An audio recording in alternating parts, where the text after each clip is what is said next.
It is pretty chilly outside still. It is 10:29 and it is 44 degrees here.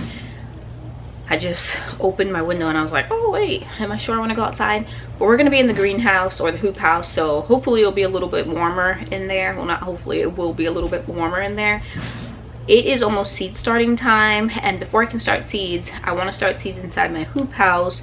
Even if I transfer some of them in here with grow lights, my peppers I will definitely be transferring in here because they need to maintain a temperature of like 70 degrees in order to germinate, and I can't risk that them being out inside my hoop house. But like when I start brassicas and stuff like that, I'll leave them outside in the hoop house. But I need to, before I can do that, I need to clean up some areas inside my hoop house, so let's go. So I'll give you an overview of what we're starting with right now. This front right here just has a bunch of plants that are in pots, and then towards the back we just have a bunch of stuff that needs to be picked up off of the ground. We were in here yesterday where I showed you how I made my seed starting mix, and so I've been letting that sit to just really soak up, the peat moss to soak up all of the water. But while we're in here, I do have this center right here of trash where I had already did like a pre-clean in here where we got out a lot of the big trash and burnt it, but there's still a small pile right here. And then towards the back, that's where all my seed starting trays are. And then the cats usually climb on those containers, and so I can see where they knocked a bunch of my seed starting containers down. And in the back of that bed I saw that there was some plants or some containers smashing my plants because the cats knocked some pots down, and so it was smashing all the potatoes back there. I don't have a lot of this mess is not even from me or from the growing season. It's from my 5-year-old. I had some friends over here with my 5-year-old. They were all like 5 and 3, and they were running around playing, and I wasn't paying attention to them, and they decided to come inside of my hoop house and get a bunch of the liquid inside of my fertilizers and use it to make mud. So a lot of fertilizer liquid wasted by some 3-year-olds and 5-year-olds. I caught them before they emptied all the jars, but they did emptied about 2 jars before I caught them making mud with fertilizer, lots of expensive fertilizer. So sad. I think the first thing I'm going to start with is this big gray bin back here in the corner.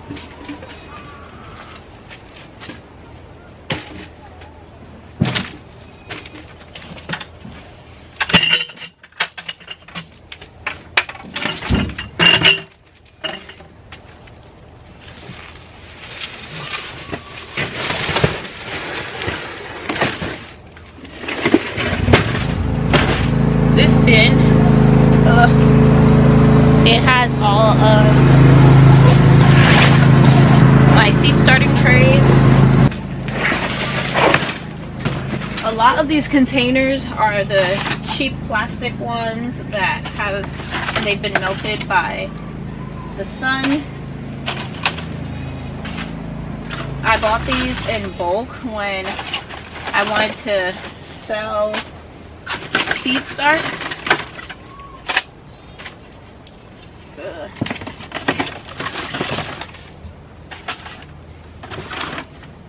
And this bin is just really too big for it right now. This bin is definitely not the greatest. Inside here I do have my Bootstrap Farmer like thicker seed starting containers. I don't know what we'll do.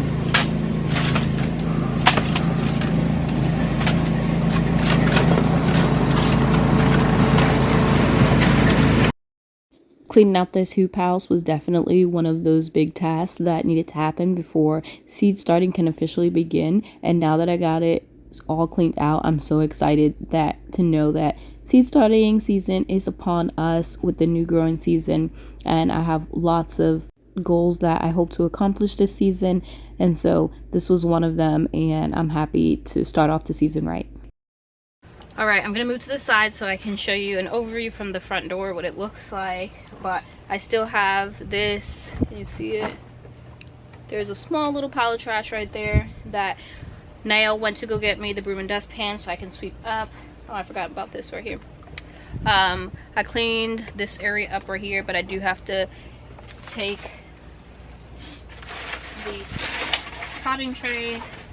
I just stuck all of these potting trays, the empty ones, at the back. I didn't clean them or anything like that. I was just sticking them back there just to get them off the floor so that I could get everything at a manageable spot. When it's time to start new seeds, I will go ahead and take the time and clean them. I already have alcohol, a jar of alcohol I found back there, and I found more landscaping clips so that I could finish laying down my landscape fabric. But I also, my landscape fabric staples, I found some more back there, but they're supposed to be coming in the mail today. I'm like working without this finger because you can see right there, I pinched my finger really bad. I thought it was going to start bleeding, but it kind of just made a blood bubble underneath my skin.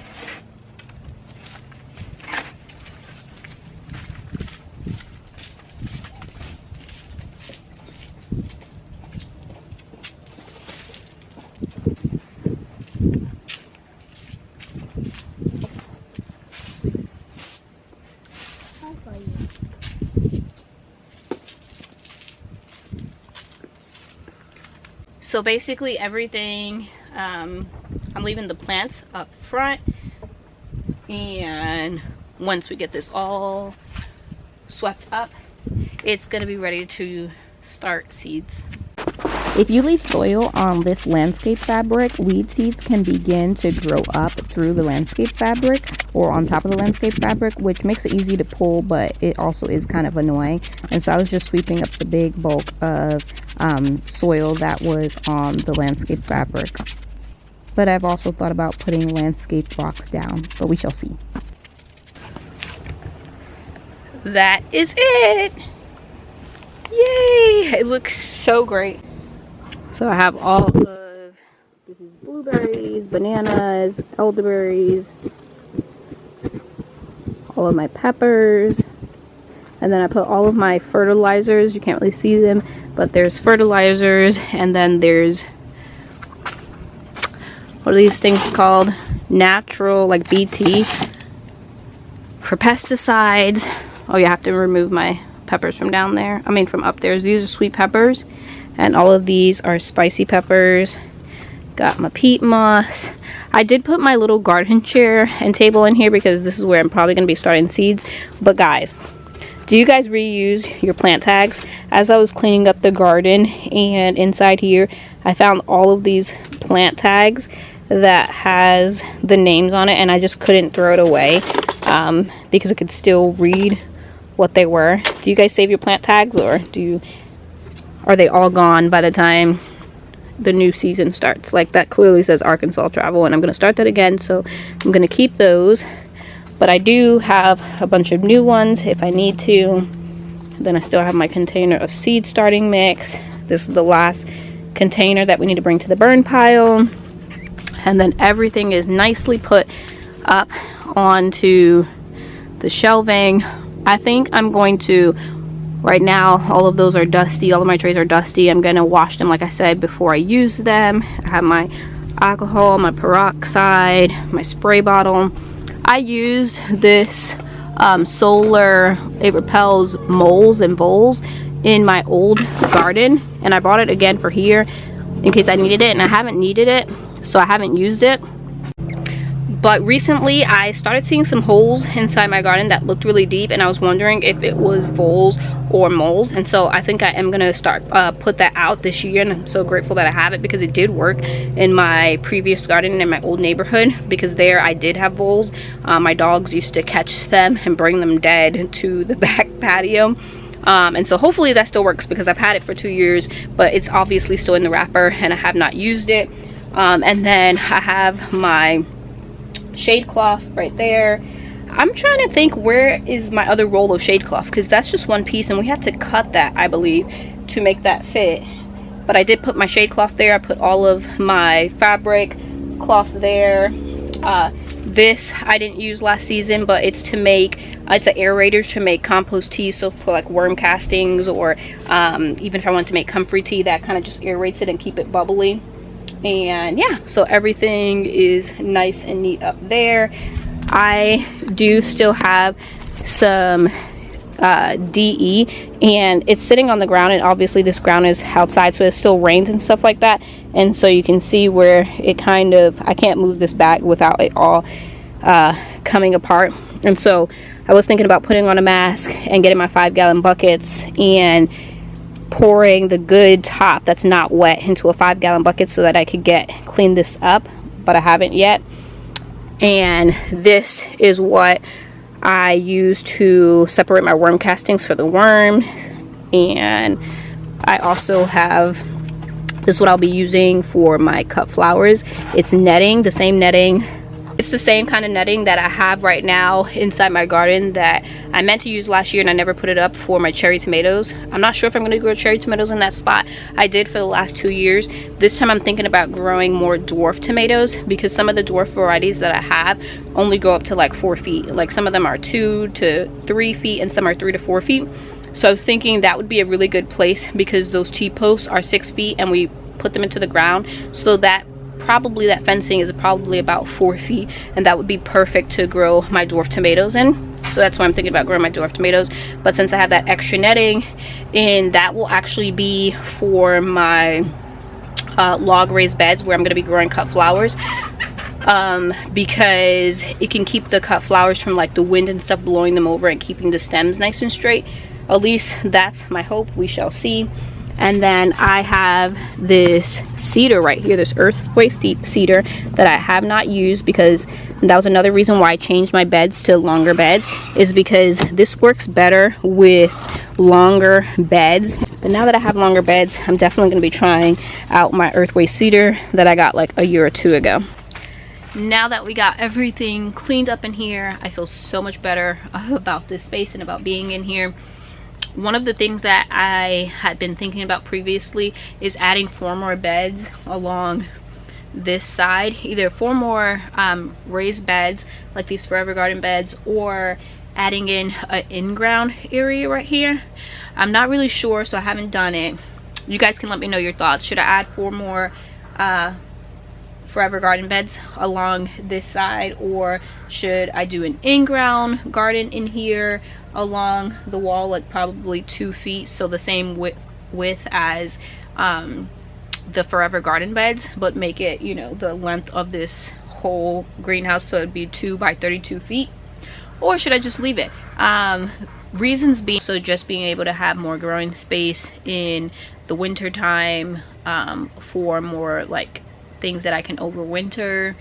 It's just a thought. You guys let me know what you think, because this is much a smaller area to manage. Like in the fall, going in the fall over to the winter, like I can transition this out and manage this and kind of put my bigger garden to sleep for the summer. So those are all thoughts. You guys let me know what you think about that, and I'll be thinking as well.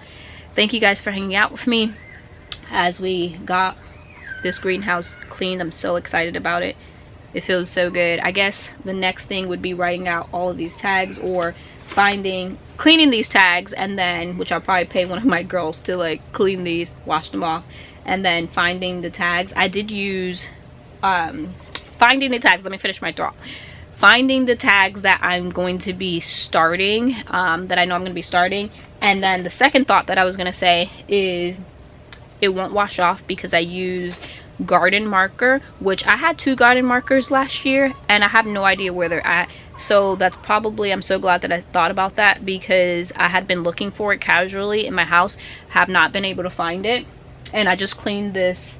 I thought I just saw it. That's a permanent marker, and I just cleaned obviously this Hoophouse and did not see it. So I need a new garden marker, because previously 2 years ago I was using permanent marker, and permanent marker actually washes away when it's outside, but garden marker does not wash away even if it gets wet. So if I cannot find my garden marker I will, and I need to, like an emergency before I get my garden marker, either a new one in the mail, or if I can't find one of these tags and I need it, then I'll use the permanent marker. But I'm definitely going to be ordering me another garden marker because it was so useful. Obviously you see that these plant tags, they're still there, and if it was permanent marker it would have already washed away. So my girls, if you hear my girl screaming in the background, Nael, it drives me crazy because she screams when there's nothing going on important, and then it causes me anxiety because then I'm thinking something's wrong with her, and you have to like listen to the different types of scream. Is that just my child, or you guys kids do that too?